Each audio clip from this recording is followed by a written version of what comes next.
I had been banned because I was actually too mean to a sub. He wanted me to be really mean to him, and then he emailed the owner of the site and complained that I was too mean to him, and they banned me.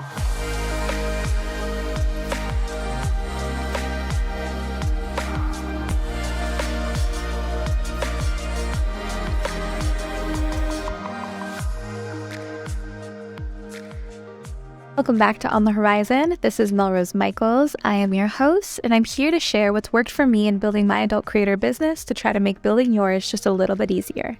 Let's get into today's episode. Today's guest is living, breathing proof that you don't need a giant following or a mainstream platform to build a powerful career in sex work.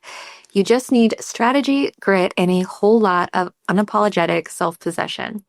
From phone sex operating and sexting to camming, live streaming, and fetish content, she's mastered multiple lanes and turned them into sustainable income, even after getting banned from OnlyFans. So whether you're starting from scratch, pivoting platforms, or just trying to grow without playing the entire algorithm game, today's guest is here to show you what's possible when you build on your own terms. Trinity Infinity, welcome to the space.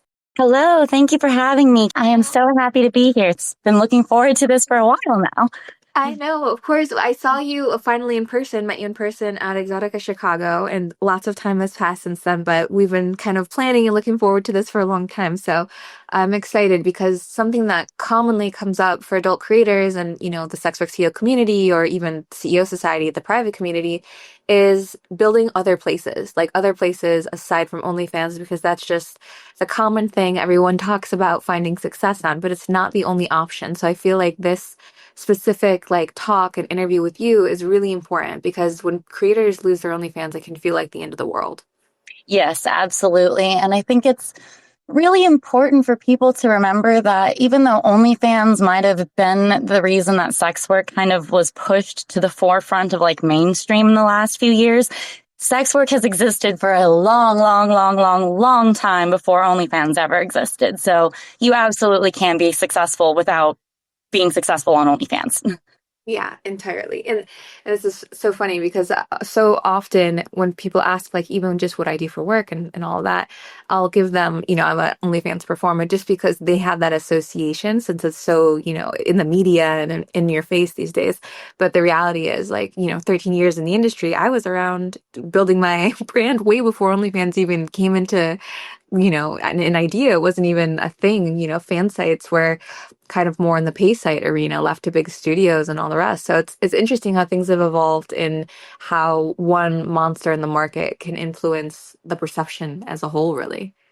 Yeah, exactly. I think it is kind of wild. And as we start getting into stuff too, my experience is similar in that I've been in the industry before OnlyFans blew up and was mainstream as well. So yeah. So actually, let's start there. So for folks that are kind of tuning in for the first time and might not know you yet or aren't as familiar, can you give us kind of a quick intro into who you are and what you do entirely in the adult industry? absolutely. So my name's Trinity Infinity. You can call me Trinity for short, or Goddess if you're a good boy. I am a phone sex operator, a content creator, cam model.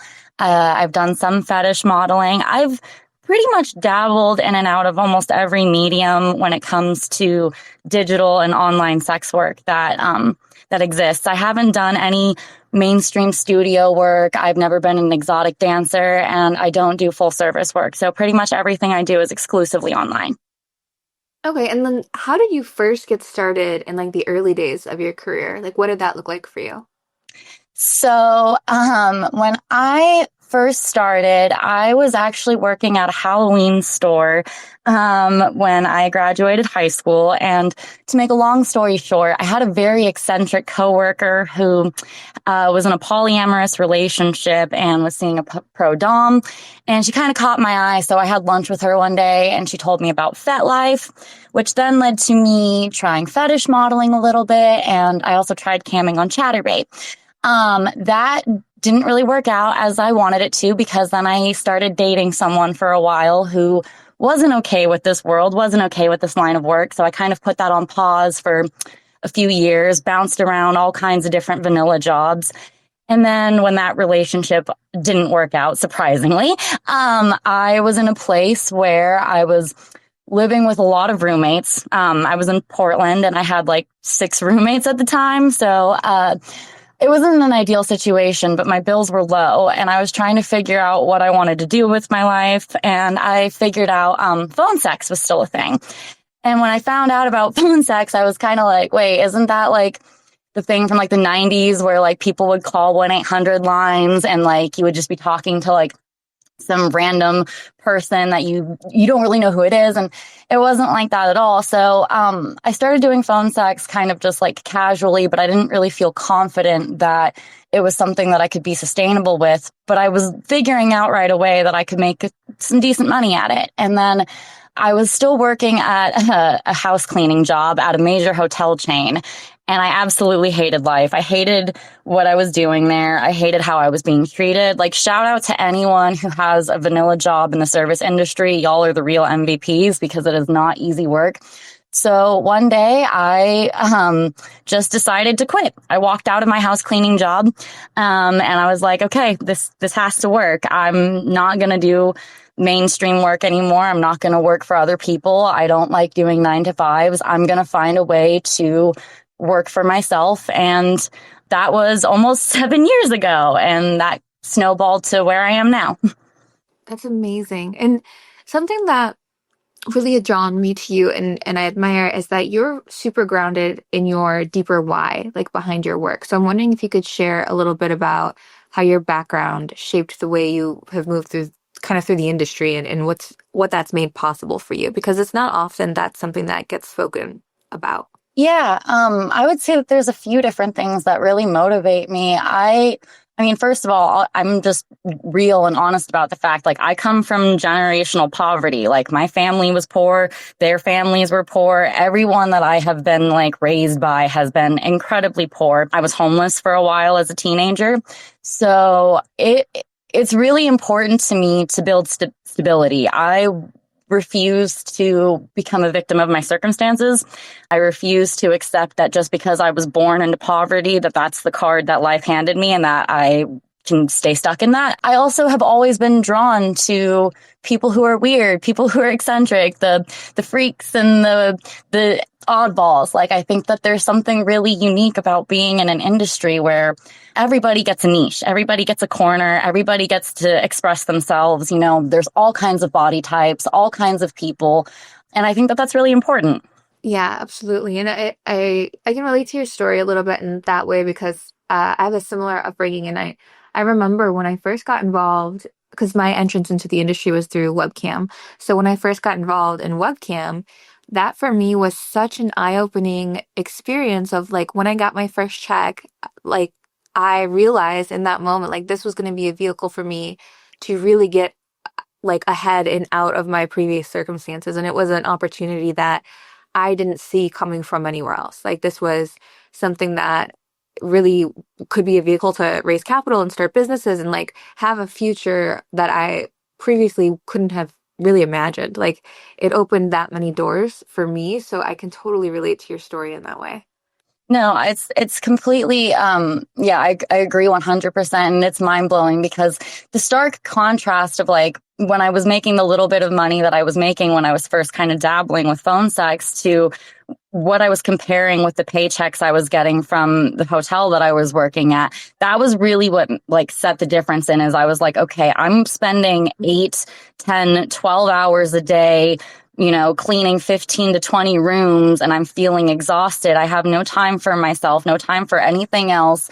This isn't what I want out of my life. And so it made it really easy for me to be like, if I want to go places, this is what I have to do because I don't have a college degree. I don't have, you know, any kind of like safety net to fall back on when it comes to like my family or anything like that. So everything that I am doing, I have to work really hard for, and it's absolutely worth it.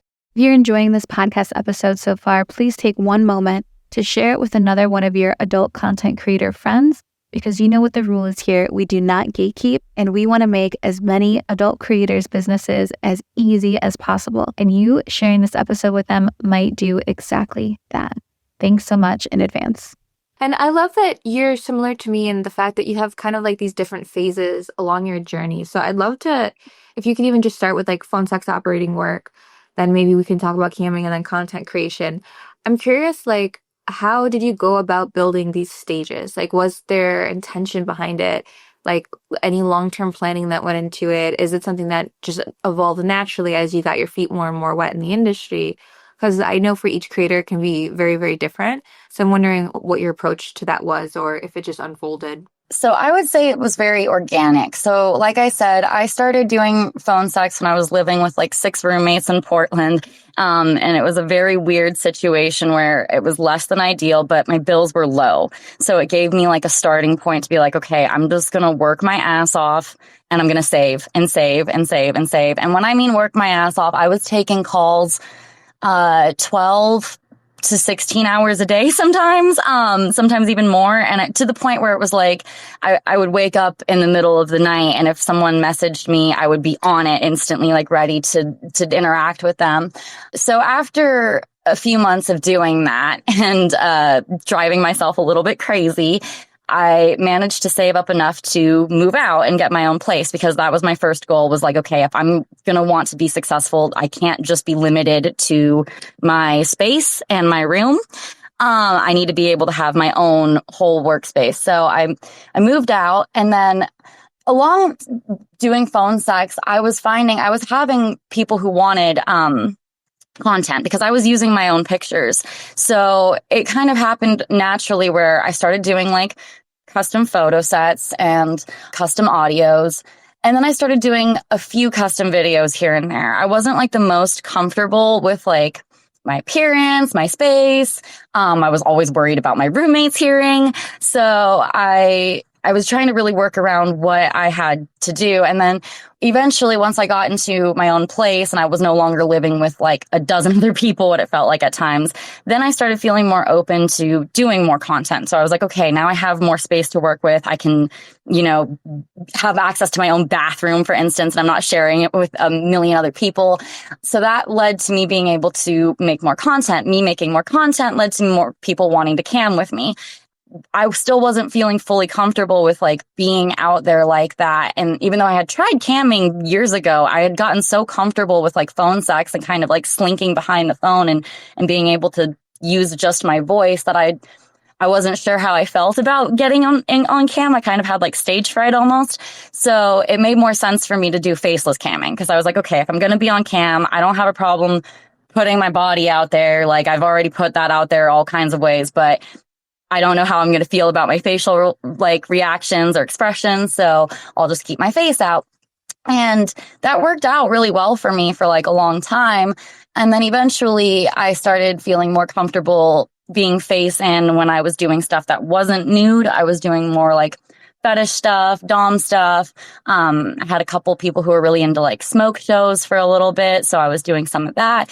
And eventually it's all been very organic. Every like step of the way has kind of been a building block to the next thing. And a lot of it has been based on feelings. I'm a very, type B person when it comes to most things. Like I'll be very OCD and control oriented with very specific things. But the way that I live my day-to-day life, I don't have like long-term plans. I'm very much a fly by the seat of my pants, march to the beat of my own drum kind of person. And just, if I'm feeling something, I'm feeling it. And if I get burnt out, then I'm like, okay, time to move on to the next thing. Let's pivot. How can I make this work for me? I love that, because that's something I'm trying to actually like bring into my businesses now, is like just some more space to be flexible and like not necessarily pivot completely, because there's so much of what we do, like at least on the Sex Work CEO side for you guys, like educational, that's super repeatable, like, constantly putting out courses or, blogs and stuff like that. But in my adult business, like leaving so much more room for flexibility of like, I'm feeling this way this week, let's double down on this or whatever. Like we do have the privilege of things being so flexible. And I think that's such an advantage of the work that we do. And so kind of like, even for me, because I'm super type A, like reducing the rigidity to the businesses that I have has been really useful. So I'm learning from you right now. Going with my feelings is huge. Yes, it's hard because like I admire people like you, for instance, who are very type A. And there's a part of me that's like, God, I wish I could get my ass into gear and be so meticulous and organized with my business. Like that will forever be one of my struggles. I am consistently inconsistent. But feelings matter, especially when we're putting ourselves out there so much. A lot of this business is very personal and emotional and mental. And if something feels right, then great. And if you're feeling kind of about something, then maybe think about where that's coming from and what you can do with that. Yeah, absolutely. I'm curious too. So, like, when you're doing phone sex operating, when you first got into that part of your career, what platform were you on? Night Flirt was definitely the my home is where I started, but I've done tons of different platforms. Like over the years, I have probably been on like easily over a dozen platforms. And right now, LoyalFans is where I call home. That's I know we're going to get into it a little bit more, but one of my main things too is there will be phases where I'll have one platform be my main platform. And then for whatever reason, whether I start getting burnt out on the technical side of things, or if I feel like the customer base isn't suiting me anymore, I will move. I will pivot my strategies and be like, okay, this is now going on the back burner and these other places will be brought to the front burner. Oh, I love that. Something you mentioned a minute ago is also when you're feeling burnt out, like you'll make adjustments and you'll pivot. Is there anything that you recommend for burnout that you think would resonate with the creators that listen to our stuff? Yeah, I would say that there's a few different things.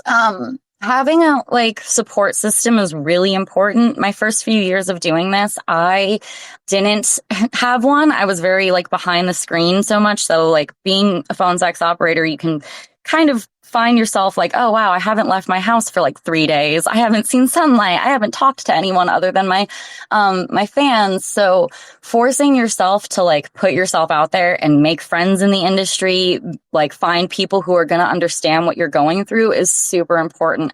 I also think it's really important to save. You need to have a savings and something to fall back on. So that way, if you need to take a break or want to take a break, you have the ability to. But if you have no savings, then when your battery runs out, you're going to be looking around what do I do? And it's not a good place to be in. I'm actually complete honesty. I've been coming out of a little bit of a burnout phase right now. So for me, after this space today, I'm taking a little bit of pause on putting out new content. I'm focusing on my backlog of content. I have a few things planned that I'm going to do just for myself that I really enjoy.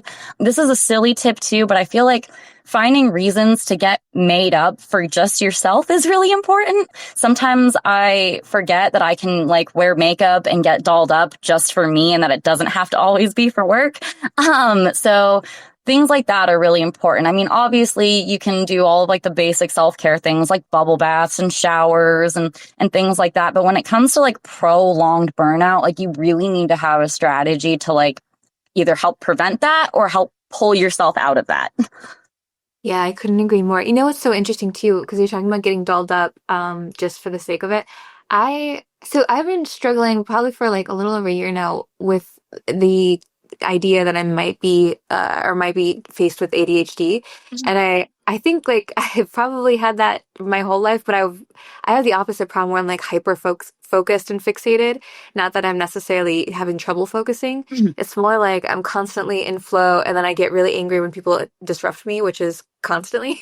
So I've been struggling because lately it's been very, very hard for me to focus. So I'm on the way opposite swing of what I've experienced my whole life. And it's different when if your reality is hyper focus and fixation, to lose it is it feels like a huge fall from grace. And it's trying to get back and trying to get into the flow of things. But something that it helps me, and I didn't know it was a real, I know about the concept, but I didn't know I was doing it, was my girlfriend had texted me that FaceTimed me. And we were FaceTiming, and she just happened to be getting ready and doing her hair and makeup. And then I was like, well, I've got to do that too. So I started, getting ready and doing my hair and makeup. And she's like, well, yeah, Mel, that's body doubling. People do this for ADHD. And I was like, that's right. I've heard of that. I've explored that concept. I've thought about that, but I've never used it for something like this. So now it's a thing that I make her do with me every day. Oh, I love that. Working. Yeah. And I'll be like, I need to get ready. Please FaceTime me. And she will. So if you are facing the same challenges, just getting ready, because everything else for most creators is if you're a not a makeup-free creator. Like, so much of your content stuff lies behind whether you got ready that day or not. And that's how I am. Like, I made makeup-free content, but it's not what I really necessarily do. So for me, if I don't get over that hurdle, or if I don't do the things the night before to like wake up pretty, like the sleep and rollers and like those habits, then I am so derailed. So like that whole thing for burnout has been huge. It's just like having an accountability buddy, having someone you can do things with, or having someone you can check in with. Like that's been huge for me lately, especially. Yeah, I'm definitely big on having like the accountability buddies. And that goes back to, again, finding a support system, whether it's like in Sex Work CEO Society or other like Discord servers or Twitter groups, like what have you, like finding people again, like I don't have any friends that are outside of this industry anymore, truth be told. Over the years, they all fell wayward for one reason or another. And I'm so grateful that all of my friends that I do have now are in this industry, because it makes it so much easier to be like, hey, can you like look at this like piece of content for me? And I know that you're not going to judge if I show you something really weird, or like, hey, I need help, like, editing something, like will you be like my body double today? Like those kinds of things are really important and have made a huge difference for me in the last few years of my career. Yeah, I can relate so hard to that. I want to like start to pivot because I know so many creators are tuning in because of the topic of losing an OnlyFans account, because it's something a lot of creators are terrified of and are facing. Okay, so let's pivot to OnlyFans. So when you were on OnlyFans, you got banned. Can you tell us kind of like the story of how that happened and what the cause was, if it was justified? I want to know all the things. Okay, so story time. So to preface this wasn't my first time getting banned from a site, by the way. This was actually the third platform that I had been banned from. I don't want to name what the other two were, but the last platform I had been banned from prior to this, I had been banned because I was actually too mean to a sub who wanted humiliation, mind you. He wanted me to be really mean to him, and then he emailed the owner of the site and complained that I was too mean to him, and they banned me.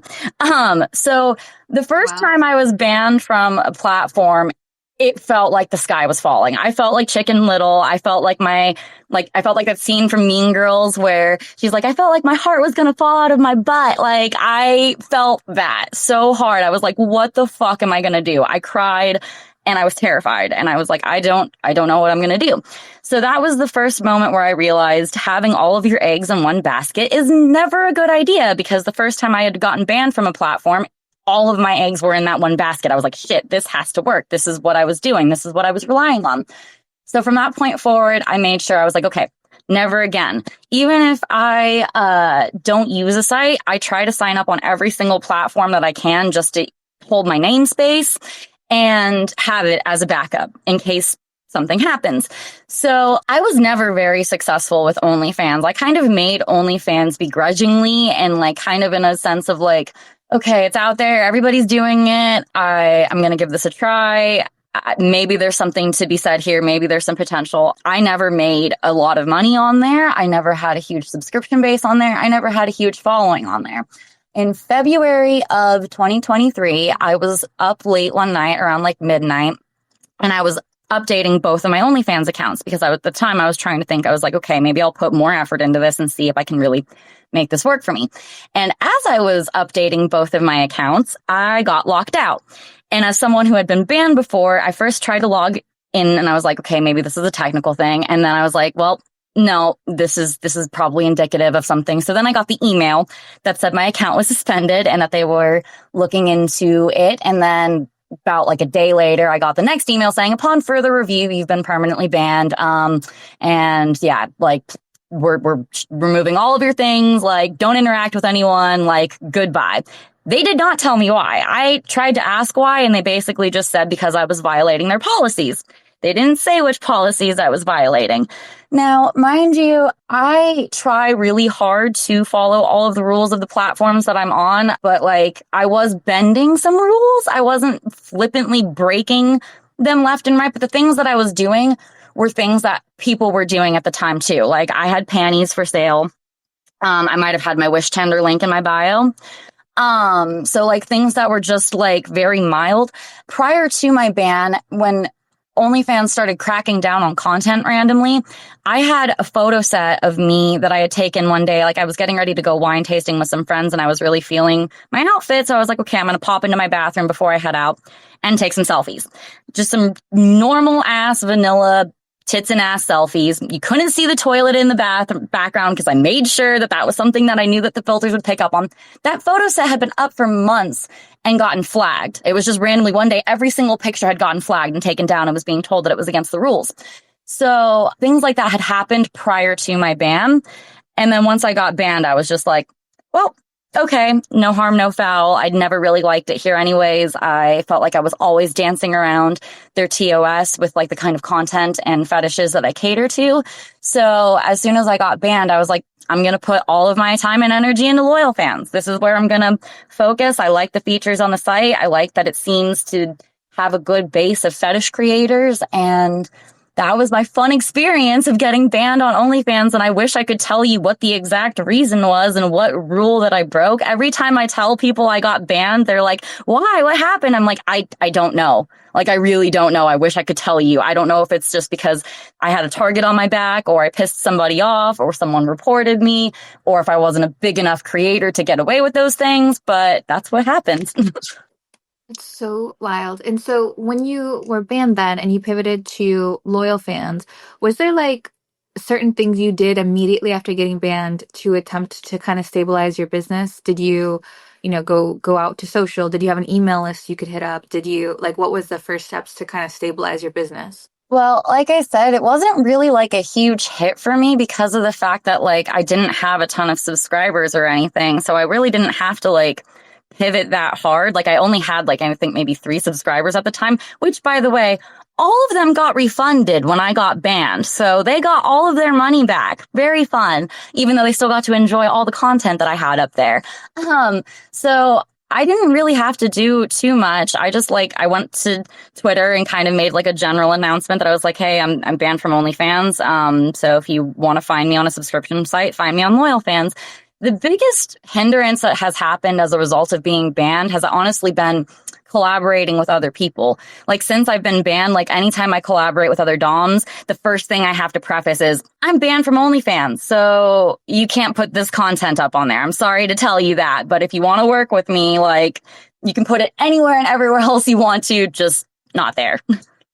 That's part of the getting banned from OnlyFans aspect that I don't think a lot of creators consider, is that you are losing out on a market of collaborations potentially because so many creators are strictly OnlyFans and nothing else. Yeah. And it's also something too that I think is interesting though, because it's, on the one hand, it is a miss and that I don't get to do that, but it also makes it very clear when someone approaches me wanting to collaborate. If someone approaches me wanting to collaborate and I look in their bio and I see they only have OnlyFans and that's all they do, it makes it very clear to me right away that they haven't looked at me, they haven't done much research about me, that they haven't looked at my socials, because I am very vocal about the fact that I do not have OnlyFans and that LoyalFans is my main platform.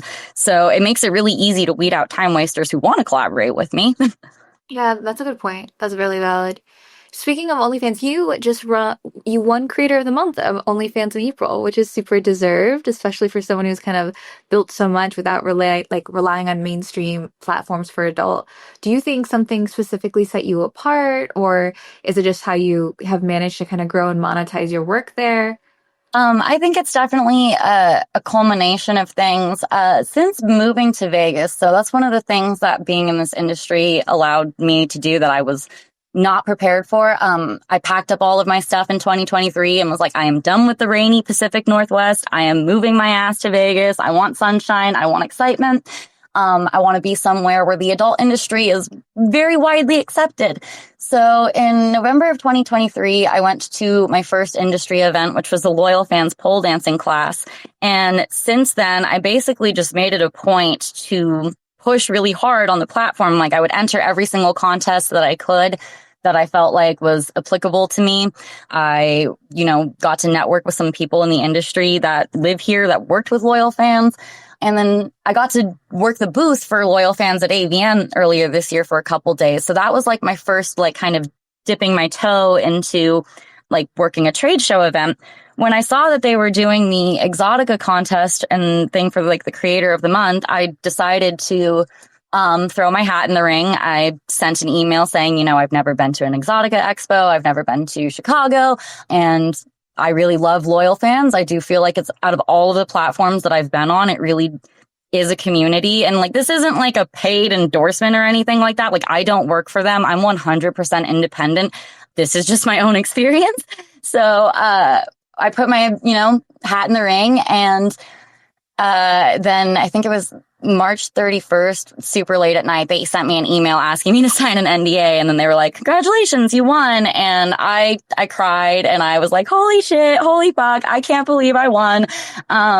It definitely feels like the pinnacle of my acknowledgement that I've received so far in this industry, because I don't have a huge mainstream like platform. As anyone who's listening in right now, I don't have a huge social media following. I never have. Even before this industry, I was never a big social media person. I never used like Snapchat. I never used Instagram, barely even used like Facebook and stuff like that. So social media has never been my jive. So I'm very grateful for that opportunity and the acknowledgement. I think a lot of it really does have to do with the fact that I push really hard at promoting them as my main platform. I tried to migrate all of my regulars over there. Anytime I get a chance to, I'm like casually nudging. I'm like, hey, if you want like the best version of me, you're going to get it on LoyalFans. And I had a really killer month in March too. Like March has been like my best month of the year so far. So I think all of those factors combined led to me having the amazing experience of being creator of the month for April. That's awesome. It's really interesting. Like, well, first off, just disclaimer, I'm also not sponsored by OnlyFans, neither is SWCEO, and nothing to do with each other. But I did today, funny enough that you said this, or that this was, where the conversation led, but I just promoted for the first time, I think pretty much ever, my Fansly and my LoyalFans profiles, just because I'm like, I always reserve my name whenever there's a new profile. Mm-hmm. One, because for SEO purposes, that's really valuable. Those backlinks add up. And then also just so no one can try to catfish or like claim your name. So I'm really sensitive to that. And whenever there's a platform that kind of hits the radar or shows up in the data for any of my companies, I'll go and reserve my name. So I've had those, URLs forever, but just today promoted them because I was like, all right, I'm going to kind of look into expanding to these platforms potentially. Because a lot of like the Fanslys of the world, which has a For You page, right? And LoyalFans, I believe they have internal traffic as well because they have that built-in clip store and these other, phone like PSO components to the website. There seems to be on-platform traffic to those platforms versus something like an OnlyFans or some of the competitors. So for you to not have this kind of social media following or this like even interest really in social, you've been able to build without that. Whereas most creators they really feel like if they can't build on social, they can't have a career. So I was wondering if you could speak to that a little bit. Absolutely. As you can see, again, like I said, my social media following on here, I just hit over 5,000 followers on Twitter, I think this last year. And I've had this account, I think since 2021, maybe 2022. So my growth on here is very slow and hardly steady. My Instagram page is even more dismal and I'm still learning it. But I think a big part of what people forget about with this industry is that social media is a great tool. I have learned a lot from my Twitter account in terms of like finding platforms, networking with other creators, finding opportunities for whether it's like modeling gigs or all kinds of things. I have found all kinds of resources from social media. So I think that using social media for me personally as a tool rather than a funnel to drive traffic has been so much more beneficial. Before my trip to Exotica, I was going through my Twitter and I was kind of clearing out my following because I had a bunch of people that I was following from my Twitter game train days. And it occurred to me how many people I was following who had massive followings. I'm talking 10, 20, 30, 40, 50, 100,000 follower counts who hadn't been active or posting anything for years, who had completely abandoned their accounts, who completely ghosted them.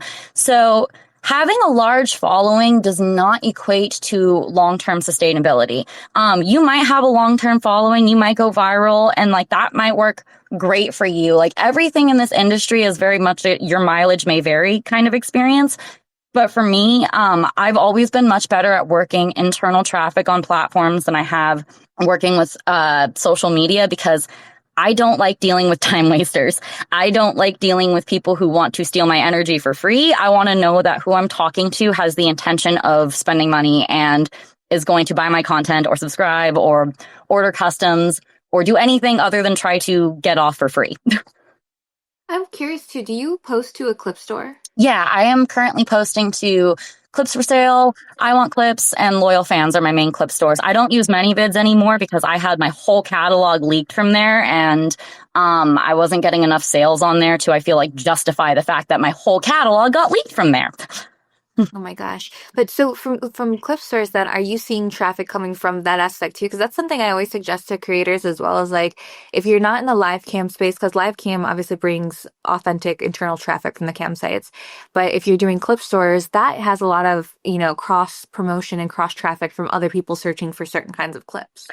Yeah, I'm not getting a ton of traffic yet from clip stores just because, like, I'll admit, like, I don't have like a large volume for my catalog yet. Like I have 115 or I think 120 clips right now in my store, which, saying that, is like, if I had said that to me like a few years ago, I'd been like, holy crap, that's a lot of content. But then when you look at people who have been in the industry for, 10, 15 plus years and they have thousands of videos in their store, you're like, Jesus, that's a lot. I am getting more passive sales from my clip store sales, which is great. I love waking up and being like, yay, someone bought my content. And there is a part of me too that feels a little sense of like I used to work at a sex shop for a little bit. And when I worked at the sex shop, there was porn for sale there. So people would come in and browse through the DVDs and pick up a DVD and be like, this one.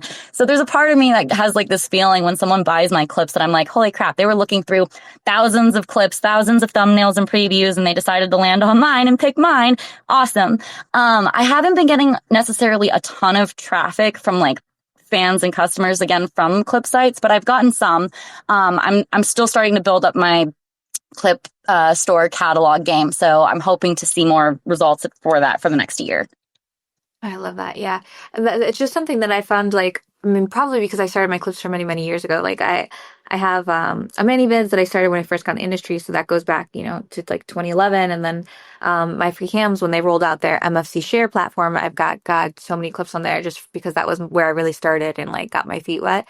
So like just passively, I find that the clip stores can bring some traffic and can bring some passive income. And it's very validating, to your point. Like, feels like, wow, they've got past all these thumbnails and all these creators and all of these potential other people to spend money on, and they chose me. It for some reason, it just feels different than like a fan site where they're subscribed for you. I love that feeling. Yeah, it's definitely very fun. And one of the things that I really love about pivoting from phone sex to clips and camming and stuff like that is that I get to be creative. I get to play dress up. I get to come up with weird concepts for like ideas for, like, one of my favorite fetish videos that I've done so far was a 2-part series, and I'm going to come up with a 3rd part eventually this year, of Captain Trinity Infinity, where I was a space captain and I like played with a tentacle dildo. And then the second part was I got inseminated, and being able to do really fun, weird stuff like that is just like, those are the days where I'm like, this is what I do for a living. This is what I do for work. And I think it's really great. No, absolutely. I couldn't agree more. The creativity aspect is just, it's the best. I'm wondering, since you've weathered kind of like these different storms throughout your career, have been banned not just once, but multiple places, multiple times, like, do you feel like you define success differently? Or I guess to start, like, how do you define success as an adult creator? So for me, success as an adult creator, I would say the fact that I've been able to do this for as long as I have been without having to get another job is definitely an indicative of success. I'm really bad about bragging about myself sometimes, but every single platform that I've been on, I've reached the top percentile at some point. I mean, except for OnlyFans, but pretty much every platform that I've like put my effort into and put my work into, I have reached like a top earner status. I don't always maintain that, but I've at least reached that. I would also say that success for me is breaking the cycle of generational poverty that I thought that I was destined to have for a long time. The fact that I can live comfortably and that I can pay my bills is definitely huge. And then all of the other achievements that I've had in this like short amount of time, the fact that I've been nominated for 3 different awards, getting to walk the red carpet at AVN was like a fever dream in the best way possible. I never would have imagined in a million years that I would be doing something like that, especially like being alongside so many people in the industry who I admire and respect and look up to. And I'm just like, oh my gosh, I'm hanging out with these people. So I would definitely say that that's success. But I think the biggest thing is just the sustainability aspect of it. The fact that this is the only thing in my life that I have consistently stuck with for this long.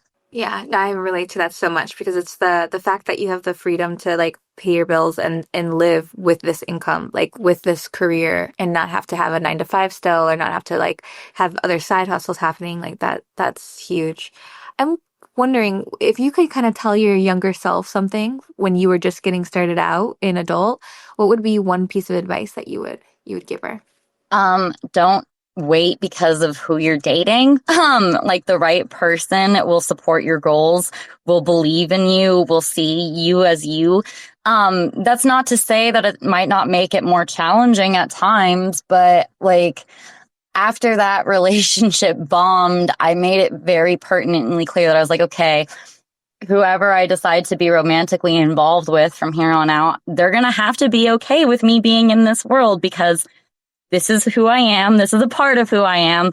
And it's not going to change just because you have an issue with it. Just like I wouldn't want to try to date someone who is incredibly religious.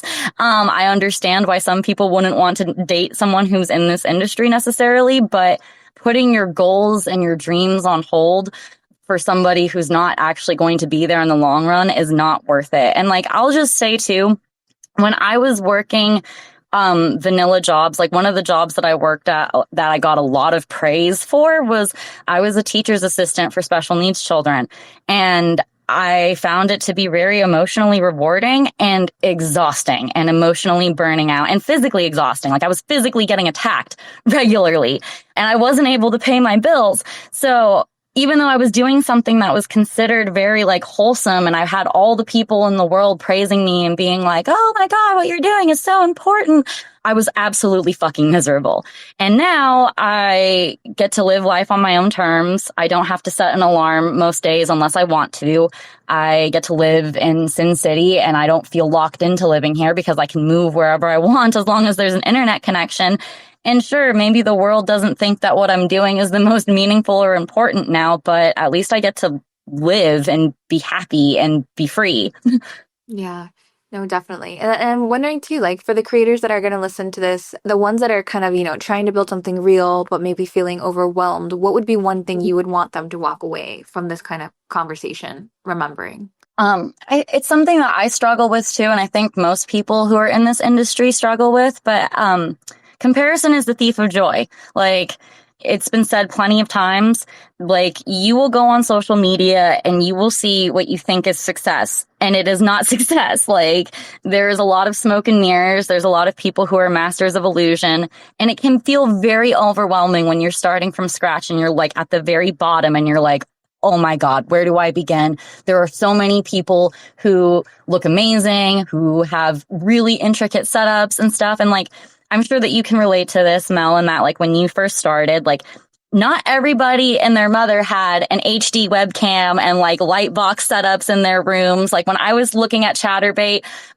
years and years ago, you would see grainy, very like slow 780p connections or 720 connections. Like it was very different than what it is now. So it can feel very overwhelming, but like do your research. That's like the biggest thing too. Like just like Google is your friend. Find as many free resources as you can. I constantly Google things and I try not to ask other people for help unless I get to a point where I cannot find the answer myself. Like my first few years of this world, I refused to ask other people for help because I didn't want to insult people. I didn't want to feel like a leech. I didn't want to seem like I was trying to ride on other people's coattails. So I had to get over the fact that like, it's okay to ask people for help, but also do the work yourself. Like there's a fine balance of wanting help from your peers, but also like needing to be able to like be motivated to work on your own and figure things out, because there's a lot of trial and error. Yeah, there's always something, and this doesn't even apply just to sex work, right? This is just like broadly applicable, but like to have the skill set of going and seeking out resources that are available, that is a skill set. So like while you can ask for help, and obviously we have an entire community dedicated to sharing resources and helping, but you have to be the one that seeks out the answers. Like being resourceful is just huge, great, fundamental, like core existence advice, like for all things. Absolutely. I think and you have to be you have to really want the help. And like I've had over the years, sometimes creators or models or whatever message me and be like, hey, how do I make money at this? And it's just kind of like a very generic, broad question. And I'm like, well, how do I answer that? It's like, what have you tried? What have you done? Like, what places are you on? Like, what things have worked for you? Like, what does your content look like? There's so many assets or factors to this that make this industry work or not work, that like you have to really just put yourself out there and try. Like I have Googled so many things. Sometimes I'm Googling things that sound crazy that I'm like, this is ridiculous. Why would I Google like how to do an Instagram banner? Like that was one of the things, like with me learning social media, I was like, I don't know how to make it so that there's like 3 little tiles that all look like one banner. I'm just going to Google it, having to get over the fact that like you don't know what you don't know until you know it. Yeah, absolutely. And so much of it, like you said, it's trial and error, because each creator is their own brand, their own vibe, their own thing. They're going to appeal to their own specific audience. And one thing that works for one of us is unlikely to work for all of us at scale. So very, very, very true. I want to thank you, Trinity, just for coming on and like for making the time to hang out and sharing your experience. Like you're someone that's been able to kind of build very resiliently and intentionally, and also stay completely true to yourself. And I think that's really inspiring. A lot of creators are going to get tons of value from listening into this. And I just can't thank you enough for coming on. Can you share your socials and like where everyone can find you? Sure. Thank you again for having me. And yes, I hope that anyone listening in has found anything that I've shared to be of value. You can follow me on here at X at Trinfinity69. On Instagram, I'm Trinity Infinity 69. LoyalFans.com/Trinity Infinity. And my main website is trinityinfinity.com.